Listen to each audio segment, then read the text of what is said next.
इसमें आत्मा तो सब एक समान है जी गुरु जी। शरीर अलग है जी लेकिन शरीर की मेहनत क्या है कर्म काटने में जी गुरु जी। शरीर की मेहनत कहाँ दिखाई देती है जी ये बहुत बड़ा सवाल है आजकल मतलब किसी और से पूछ लो जवाब दे ले तो मान ले हम जी गुरु जी। ये आपके ऊपर है आप कितने बलशाली है आपकी जुबान आपकी ताकत जी आपका एक स्रोत खुद बोलता है कि तुम क्या हो जी गुरु जी। हमने हमेशा कहा है कि तंत्र विभाग में रहना है तो अपने आवाज को टाइट करो गधे जैसा बनाओ उसमें ऐसा लगना चाहिए कान में चुभना चाहिए जी और वो जब कान में चुभेगा तो ये समझ लेना कि तुम्हारी वाक सिद्धि हो चुकी है जी गुरु जी।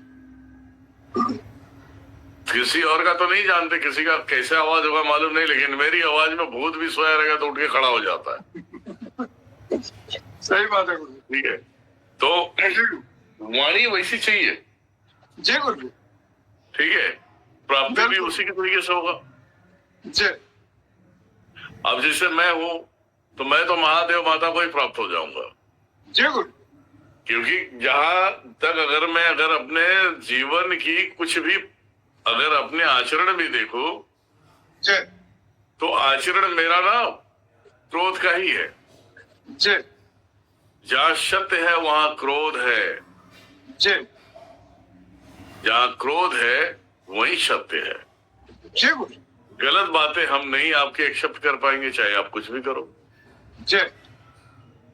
जो सही है हम वही बताएंगे और वो बताने के लिए तुम रोक भी नहीं सकते जी अब कोई मुझे दबा देगी नहीं ये बात नहीं कहना अपना नाम खराब हो जाएगा तो तू है कौन बे जी गलत तो बोलने वाला है कौन है बता ना भाई मुझे जो सही है वो सही है तो ये जो है ना ये जो शरीर में जो आता है कि वो हमेशा डांटने वाला बने चिल्लाने वाला बने तो वो शिव से जुड़ा हुआ है कहीं ना कहीं जी जब शिव से जुड़ता है ना तो शिव की आगमन होती है उसके ऊपर और जिसके ऊपर शिव की आगमन हो गई ना वो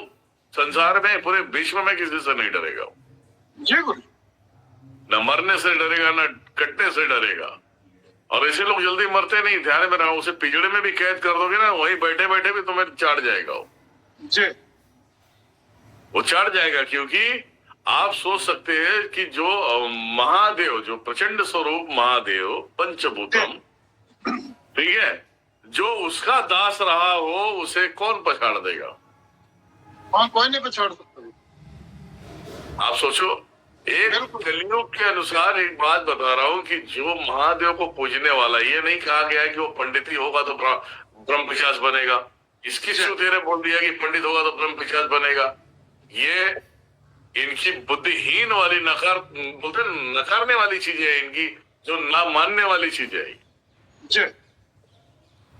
शास्त्र रियल में कहता है कि कर्म ही प्रधान है जी गुरु जी। जैसे कर्म करोगे वैसे पुण्य मिलेगा पुण्य कैसे रूप में मिलेगा आज हमारे पास कुछ नहीं हम कर्म अच्छे करते जा रहे हैं जी तो हमारे मार्ग खुलते जाएंगे मार्ग खुलने का मतलब वो पुण्य मिलना जी गुरु जी। तुम सर्वोपति हो जाओ उदरपति हो जाओ ये तुम्हारा पुण्य मिल रहा है अब पुण्य को खर्च कहाँ करना है जी उसी को कहते हैं पुण्य और पुण्य को खर्च किधर करना है क्या लड़कीबाजी में करोगे नहीं गुरु किसी को मारने में करोगे जी किसी को दुनिया से मिटाने में करोगे ये गलत है बिल्कुल पुण्य वही खर्च किया जाता है कि आप अपने माँ बाप की सेवा करने योग्य है तो करो अगर तुम्हें ऐसा लगता है कि किसी गरीब की आप मदद कर दो तो वो चीजें वहां पे करो किसी इंसान की जान बच जाए वो चीजें वहां करो ये पुण्य है धन जो है वो आपका पुण्य है जी अब उसे उस जगह पे खर्चा करो जहां वो व्यर्थ ना जाए जी गुरु जी। तो इसीलिए कहा गया है कि जो परमात्मा को जो महादेव को याद करता है वो किसी भी वर्ग का वर्ग तो हम मानते ही नहीं पहली बात जी ये दुनिया ने अपनी नाटक नौटंकी करके बना दिया वर्ग जी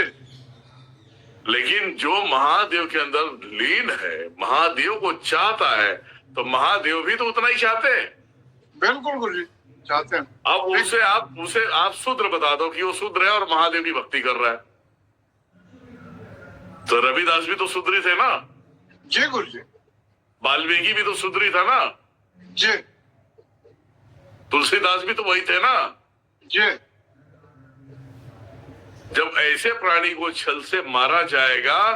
तो वो बनता है ब्रह्म पिशाच। जी गुरु जी। ये जरूरी नहीं है कि पंडितों में ही मरेंगे तो ब्रह्म पिशाच बनेंगे। पंडितों में एक नहीं 100 मर जाएगा। आओ मैं 4 गालियां से निकालता हूं मैं, कौन है इतना टिक जाएगा उधर। जो सत्य के मार्ग पे रह के शिव से जुड़ा रहे, शिव उससे जुड़ा रहेगा। जी गुरु जी। उसकी हानि जब होगी तो शिव उसमें भी मददगार होगा कि कोई तुम्हें ना नारायण का शस्त्र छू पाएगा, ना राम का छू पाएगा, ना तो स्वयं आदि शक्ति पराशक्ति परमेश्वरी का छू पाएगा। जब तक तुम्हारा पुण्य नष्ट ना हो जाए, जब तक तुम्हें कोई नहीं मार सकता।